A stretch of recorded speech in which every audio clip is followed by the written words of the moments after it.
കരുവന്നൂർ അഴിമതി കേസുമായി ബന്ധപ്പെട്ട് ED മുൻ സ്പീക്കറും മുൻ മന്ത്രിയും MP-യുമായ കെ രാധാകൃഷ്ണനെ ചോദ്യം ചെയ്തു. നേരത്തെ 2 തവണ നോട്ടീസ് നൽകിയെങ്കിലും കെ രാധാകൃഷ്ണൻ പല കാരണങ്ങൾ കൊണ്ട് EDക്ക് മുന്നിൽ ഹാജരായിരുന്നില്ല. ഇത് 3-ാം വട്ടം നൽകിയ നോട്ടീസിൻ്റെ വെളിച്ചത്തിലാണ് കെ രാധാകൃഷ്ണൻ MP ED ഓഫീസിൽ ഹാജരായി ഏതാണ്ട് 3 മണിക്കൂറോളം നീണ്ടുനിന്ന തെളിവെടുപ്പിൽ ED ആവശ്യപ്പെട്ട രേഖകൾ നൽകിയത്. കെ രാധാകൃഷ്ണനെ സംബന്ധിച്ചിടത്തോളം അദ്ദേഹം അഴിമതി രഹിതനായ, ആരോപണങ്ങൾ ഒന്നും തന്നെ നേരിട്ടിട്ടില്ലാത്ത ഒരു നേതാവാണ്.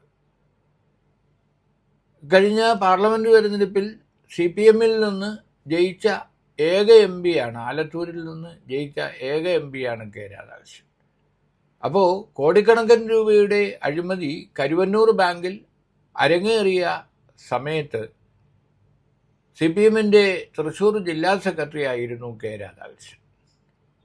അപ്പോൾ അന്ന് നടന്ന ഇടപാടുകളിൽ ബാങ്കിൽ നിന്ന് നഷ്ടപ്പെട്ട കോടികൾ CPM-ൻ്റെ അക്കൗണ്ടുകളിലേക്ക് വന്നിട്ടുണ്ടെന്ന ആരോപണം ശക്തമാണ്.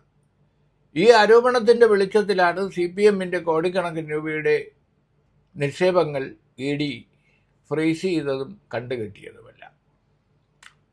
ആ അന്വേഷണത്തിൻ്റെ തുടർച്ചയായിട്ടാണ് ഇപ്പോൾ വിവാദങ്ങൾ ഉയർന്ന സമയത്ത് ജില്ലാ സെക്രട്ടറി ആയിരുന്ന കെ രാധാകൃഷ്ണനെ ചോദ്യം ചെയ്യുന്നത്. ചോദ്യം ചെയ്യലിന് ശേഷം പുറത്തു വന്ന കെ രാധാകൃഷ്ണൻ പറഞ്ഞത് ED ആവശ്യപ്പെട്ട എല്ലാ രേഖകളും നൽകി എന്നാണ്. കൂടുതൽ ഒന്നും അദ്ദേഹം വിശദീകരിച്ചില്ല. ഈ കാലയളവിൽ ജില്ലാ സെക്രട്ടറി ആയിരുന്ന വർഗീസിനെ നേരത്തെ തന്നെ ED ചോദ്യം ചെയ്തിരുന്നു. അതുപോലെ ആലത്തൂരിലെ മുൻ MP ആയിരുന്ന ബിജു, അതുപോലെ മുൻ മന്ത്രി AC മൊയ്തീൻ ഉൾപ്പെടെയുള്ള നേതാക്കളെ, CPM നേതാക്കളെ എല്ലാം തന്നെ ED ചോദ്യം ചെയ്തിരുന്നു. അവസാനഘട്ട അന്വേഷണത്തിൻ്റെ ഭാഗമായിട്ടാണ് കെ രാധാകൃഷ്ണനെ ED ഇന്ന് ചോദ്യം